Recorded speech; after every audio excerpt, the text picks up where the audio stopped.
Praise lord. హల్లెలూయా. దేవుని నామానికి స్తోత్రాలు. మీ అందరికీ వందనాలు తెలియజేస్తున్నాను. ఈ దినం కొరకు దేవుడు సిద్ధపరిచినటువంటి మాటలు.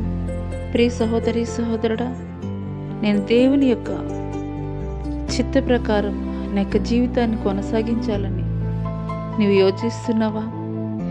ఏ రీతిగా నేను జీవించాలని నీవు ఆలోచిస్తున్నావా? అయితే ఈ మాటలు దేవుడు నీ కొరకే మాట్లాడుతున్నారు.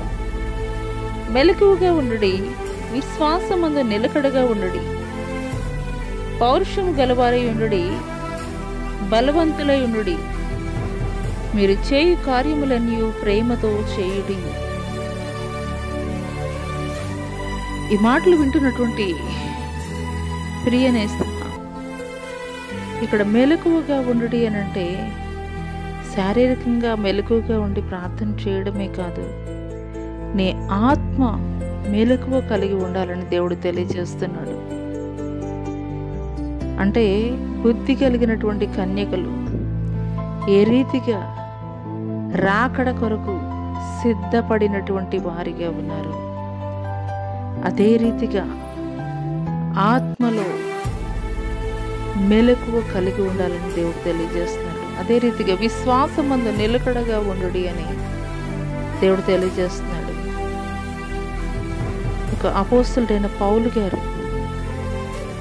ఎన్నో శ్రమలు, నిందలు, అవమానాలు, అనేక సార్లు ఓడ బద్దలైపోయినటువంటి పరిస్థితులు, కొన్నిసార్లు ఉపవాస దినాలు ఉన్నది, జైలు, ఇలాగ అనేక భయంకరమైనటువంటి పరిస్థితులు ఎదురైనప్పటికీ కూడాను తన విశ్వాసాన్ని చెక్కు చెదరకుండా దేవునిలో గడిపినటువంటి వాడిగా ఉన్నాడు.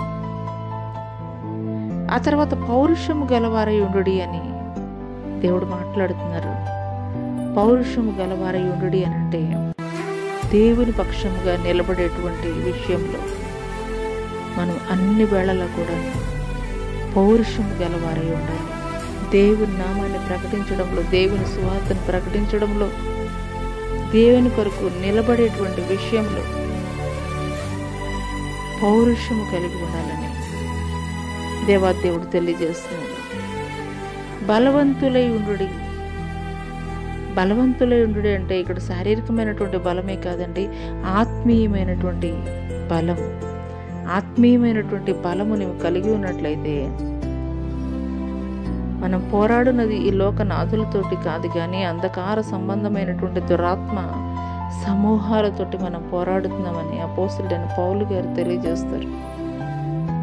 అదే రీతిగా అపవాదిని ఎదిరించాలంటే మనకు కావాల్సింది శారీరకమైనటువంటి బలం మాత్రమే కాదు, ఆత్మీయమైనటువంటి బలవంతులుగా ఉండాలని దేవుడు తెలియజేస్తున్నాడు. అయితే వీటన్నిటిని ఏ రీతిగా చేయాలంటే ప్రేమతోటి, మరి ముఖ్యంగా వీటన్నిటికంటే ముఖ్యమైనది ఏమిటంటే ప్రేమ. మీరు చేయు కార్యములన్నీ కూడా ప్రేమతో చేయడం అని దేవుడు తెలియజేస్తున్నాడు. ప్రేమ, సంతోషం, సమాధానం, దీర్ఘశాంతం, దయాళుత్వం, ఆశానిగ్రహం, ఇలాగూ ఆత్మ ఫలాలు. వీటిలో ముఖ్యమైనది ఏమిటి అని అంటే కనుక ప్రేమ. ప్రేమ అని దేవుడు తెలియజేస్తున్నాడు. అవును ప్రియనేస్తున్నా, మన శత్రువులను కూడా మిత్రులుగా చేసేది ఏంటంటే ప్రేమ మాత్రమే.